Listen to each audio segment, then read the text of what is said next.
वैसे दानियल चौधरी, मरियम नवाज साहिबा ने अफसोस का इजहार किया है, हमजा शहबाज साहब ने कहा बहुत बुरा हुआ है। ये आप लोगों ने अपनी हुकूमत की ज़माने में बनाया था मुकदमा, उस वक्त की डिटेल्स हैं। आप लोग क्या एक्सपेक्ट कर रहे थे कि अब अगर सिर्फ मुकदमा बनाना है? what were you expecting? There was always a chance कि जब आप कोई मुकदमा बना रहे हैं उस पर पकड़े भी जा सकते हैं लोग। देखें, पहले यहाँ एजाज शाह साहब की बात हो रही थी, तो शायद मेरी बहन को एजाज शाह साहब की हिस्ट्री का नहीं पता, ना इनको पता है, ना इनकी पार्टी को पता है वो लाए कहाँ से गए, वो आए कहाँ से और पहले किसके मुहाफ़िज़ थे और क्या क्या करते रहे। तो आई थिंक कि उनका जो रोल है जितना क्रेडिबल है वो सबको पता है। और अगर आपको एजाज शाह साहब पूरे सिनेरियो से गायब नज़र आए, बलूचिस्तान के हमले में, आप कोयटा के ब्लास्ट के देख लें, आपके मुल्क में और ब्लास्ट हुए, वो आपको नज़र ही नहीं आई थी, मिनिस्ट्री आपके गायब थे। जब इमरान खान साहब से मिनिस्ट्री लेके एजाज शाह साहब को दे देगी तो कुछ तो होगा। वो it is for them to tell us and lot of people do know कि उनकी क्या रियलिटी है। लेकिन you do not know the background from where he's coming from.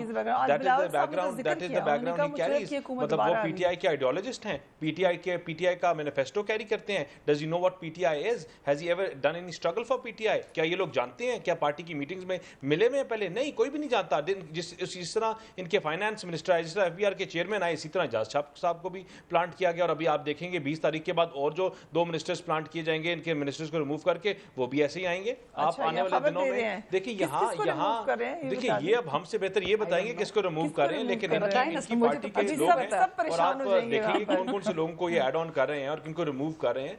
लेकिन बात ये है कि देखें, एहतसाब ये करेंगे जो 3 साल पिछले 10 महीने में पाकिस्तान की हिस्ट्री में सबसे ज़्यादा कर्जा लेके आज बैठे हुए हैं, जो 5 साल KPK में अपना नैब का मुझे KPK में 5 साल का जो उनका हेड था उसका तो नाम बता देंगे, मुझे बता दें नैब को हेड कौन करता था, मुझे ये आज बता दें कि BRT केस का अभी तक क्या हुआ, जो 28 अरब का बनना था 100 अरब पे पहुंच गया, ये बताएं कि अभी तक नंदीपुर में क्या हुआ, ये बताएं कि परवेज खट्टक को कब अरेस्ट करेंगे। ये जब कहते हैं हम 10 साल पुराना एहतसाब करेंगे, तो ये मुझे बताएं कि जो इनकी सफ़ों में अपने जो उनके फ्रंटमैन ओपनिंग बैट्समैन हैं, फरदौस आशिक अवान से शुरू करें और आप और पूरी पार्टी में जाएं, उनको कब अरेस्ट करेंगे? क्योंकि वही उस 10 साल के पायनियर्स थे, वो जिस 10 साल की ये बात करते हैं, इनके ओपनिंग बैट्समैन थे। ये वो लोग थे जो इनके पीपल्स पार्टी और तमाम दूसरी जमातों के स्पोक्स पर्सन थे, जो चौधरी शुजात और परवेज लाई, ये इनको डाकू कहते थे, ये इनको पकड़ना था इन्होंने। तो किधर गया इनका इंसाफ, किधर गया इनके अकाउंटेबिलिटी? और ये आपको नाम नहीं बता सकेंगे अकाउंटेबिलिटी के चेयरमैन का जो KPK में 5 साल में लगाए, क्योंकि वहां अकाउंटेबिलिटी ना इन्होंने की,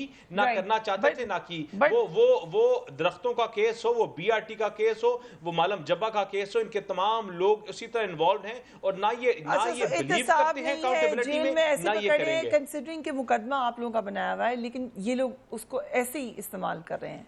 किसको आपका नैरेटिव क्या है? मैं तो फरियाल तालपुर साहिबा की, देखिए फरियाल तालपुर का देखिए, हमारा सिर्फ ये नैरेटिव है कि अगर आप इमरान खान को प्री इन्वेस्टिगेशन स्टेज पे अरेस्ट नहीं करते हेलीकॉप्टर केस में, अगर आप उसको क्या नाम है, परवेज खट्टक को उनकी पूरी इन्वेस्टिगेशन इनिशिएट होने के बावजूद भी आप उनको अरेस्ट नहीं करते, मालम जब्बा स्कैंडल में चीफ मिनिस्टर को जिनको नैब ने 3 दफा बुलाया उनको अरेस्ट नहीं करते, तो फिर ये जवाज नहीं बनता कि आप पिक एंड चूज करो, या अक्रॉस द बोर्ड होना चाहिए। और अगर आपको इतना ही शौक है तो अपने आप से शुरू करें।